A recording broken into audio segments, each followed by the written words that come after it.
ladies and gentlemen, we are back with another episode of Fresh Crits of Bel Air. As per normal, the name is in progress, so please comment your thoughts below. So, for those who are in the crit business, they would recognise we are down at Glenvale with Caufield Carnegie Cycling Club. It was a nice Sunday afternoon. It was a bit of, morning rather. There was a bit of rain in the morning, so I'm glad the race all went ahead, but it ended up being a beautiful day. So, people to mention in today's race, well, we have the guy on my rear camera right now. He is known to jump in a few breaks, so he's one to watch today. We've got here on my right hip on the S-Works, that's Trent, I believe. I'm here with Chiggers, who's on my rear camera right now. He's not in any kit. He's just out here to have a bit of fun. But a couple of people worth noting is Alan here on the front. So being fortunate enough to film a couple of races now, you do see some of the stronger riders that are here to contest. So Alan, number 15, he's got a bit of a kick. So he's going to be there to contest the sprint, working with Trent on the S-Works to help him on his way there. So it was a day of a bit of action, a little bit of sketchiness, but not too much. But let's go get stuck in and we can see how this race plays out and have a look at a couple of attacks, see what worked, see what didn't. We'll get stuck in.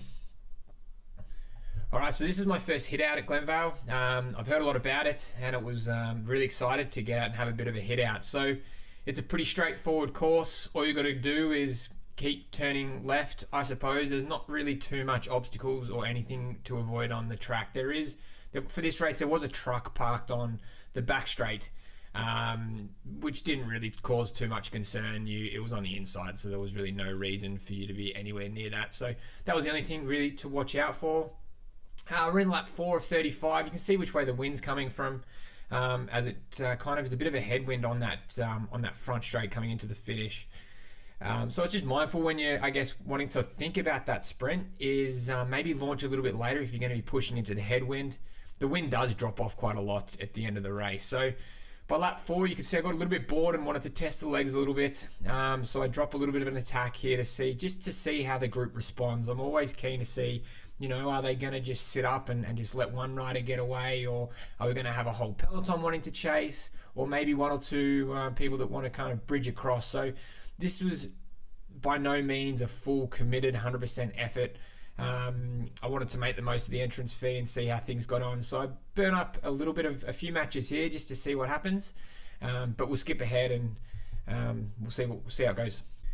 Alright, so it's about a lap later. I was eventually caught and managed just to sit up and sit in and, not waste any more time. But as that happens, two guys launch an attack off the right-hand side here. As the group's kind of slow to respond, this is a great time to see if we can bridge something up. One guy has rolled off the front already. So three guys off the front now. It is looking fairly threatening. That's really all you need for a break. So I guess the peloton has every right to be concerned, but they're probably not going to let it get too far away. They're going to keep it just at arm's reach, as I don't want anyone, to get too far up the road. So we'll skip ahead again and we'll see how that one plays out as well. Alright, so now we've just skipped a little bit ahead. There's three guys that are still up the road, and the group doesn't look at all like they want to sort of chase it down. So whilst the pace was relatively low and my legs were relatively fresh, I thought I'd try to launch an attack just to try to bridge across to them to try to make something of this. As you can see, they are quite far up the road. I don't know what that would be, maybe 10 seconds. And I think at this moment I've bit off more than I can chew. It's only very early in the race, 6 laps in out of 35, and I'm now punching into a headwind onto this little uphill here.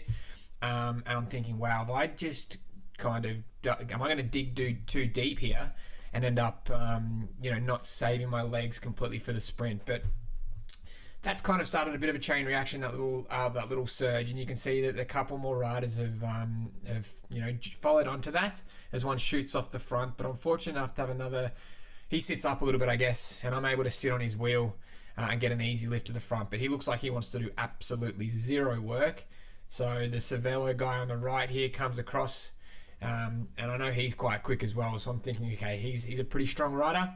Hopefully he's going to bridge us over across to the other group whilst there's a bit of a split in the group behind us.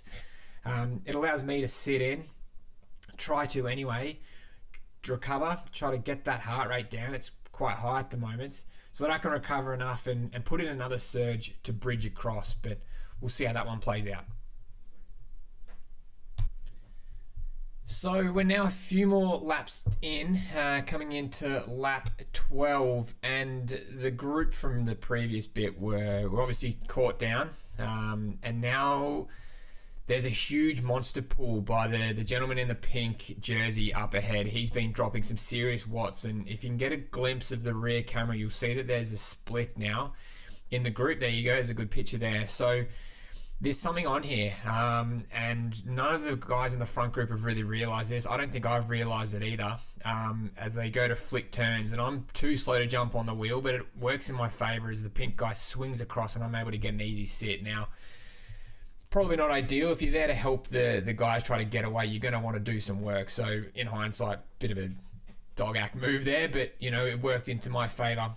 Looks like the peloton's now caught up with us, as Lisa Jacobs is on my rear wheel here. She's an absolute jet, followed by 400 watt recovery ride Chiggers is a few more wheels back. So it's now everyone's sitting up now. The pace is going to start dropping, and we all realise that attack, that sort of attempt, was futile, and it didn't really pan out. So once again, rinse and repeat.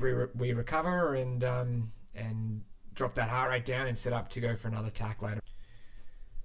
Alright, so we're coming into the more business end of the race. We're 22 laps in out of 35, and it's been hot. The pace has been high, and the legs are starting to get a little bit tired and turn to jelly. So I swing out here on this corner here. I swing out to the right, kind of sit up, but the two guys on the inside take an easier line in, a shorter line in, put some watts down, and get a bit of a gap across. So I look behind me and realise that no one else is going to have a go at this, and I want to join in this break. So I swing out. I'm trying to shake off Trent Hunt, I believe his name is. Correct me in the comments if that's wrong.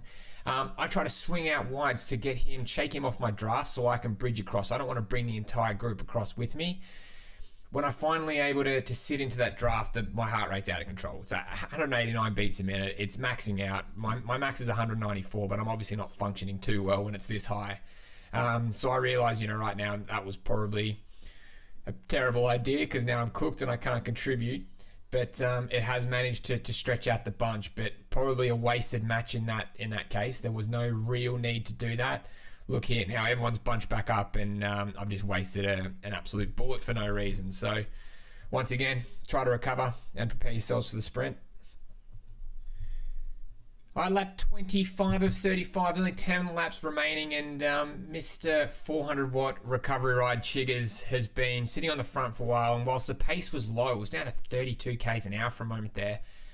I think, alright, let's have a bit of a crack here. So I let a gap open up in front of my wheels so I could hit the two guys in front of me with a bit of pace, and open up a watt of about 1,000 watts, which is probably way too much, and you only really need 800 watts to try to break away, because any more than that, bit of wasted energy.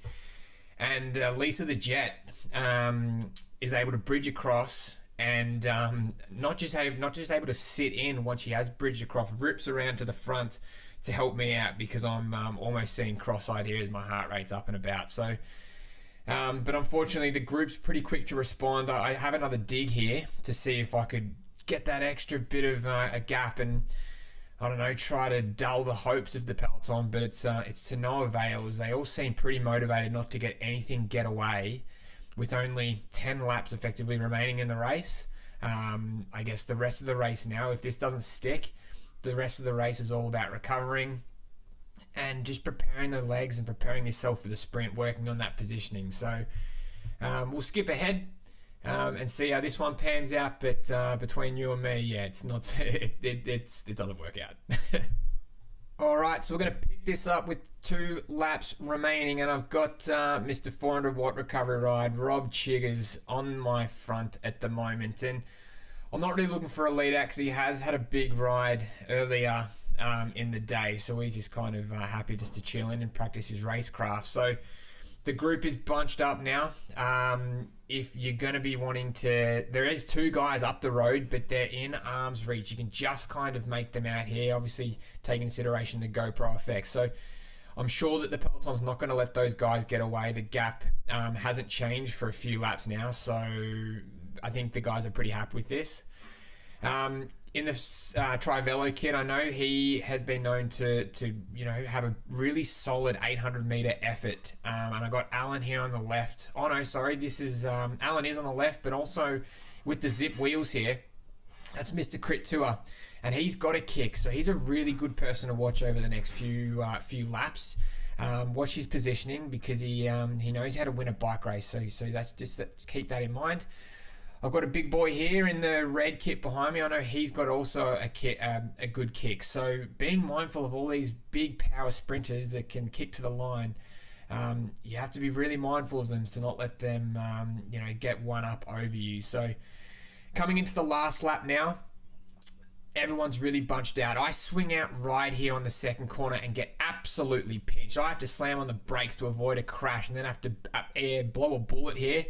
As I surge up to 1,000 watts just to get myself back into positioning. I'm in a shocking position now, right in the middle of the pack with no real exit, no real strategy of how to get myself to the front. I'm pretty cooked. The pace has been quite high, so I'm looking just for someone to give me a tow to the front of the race. The guy in the red kit would have been a good sit, but it doesn't seem like I was too happy there to sit in, and I knew Chiga's up the front. I thought he was going to try to help me out, get to the front of the race, but you can see he's labouring, his hips are moving and his shoulders are moving. The guy in number 26, he's on the Crit Tour. He has got a kick. Watch his positioning coming into the last lap. As the pace is quite high, I'm starting to see people on the right-hand side move up. I swing out to get around this guy in the red, and I'm entering this last corner on the inside. I have to stop pedaling. Number 26 continues pedaling and is able to create a gap as we come into the last straight to the sprint. 12,000 watts as I try to keep up. The gap's too big. I'm currently in 4th position, but I'm closing. Not too far to the line now. I think I'm going to take thirds and I throw on the line, but unfortunately I believe I was blocked. I think I got third, but it officially came down to 4th position. It was a good race. A really good race, and a couple of things I took away from this was positioning. My positioning was absolutely atrocious. Coming into the second and final lap, I was right in the middle of the pack. I had no real positioning in that final corner, and it really, if you're sitting in third wheel coming into that last corner, you have every reason to be contesting that sprint. And I came back, if you want to go back, I came back from about 7th or 8th wheel, had to pass way too many riders, and yeah, it wasn't to be this one, taking 4th, but it was an absolutely amazing race. I'll definitely be back. Thank you very much for watching. Please comment below, like and subscribe. I'd love hearing from everyone. I like if you point out who you are. And make sure if you see me down at any of the races, come say hi and be happy to chat. See you next week.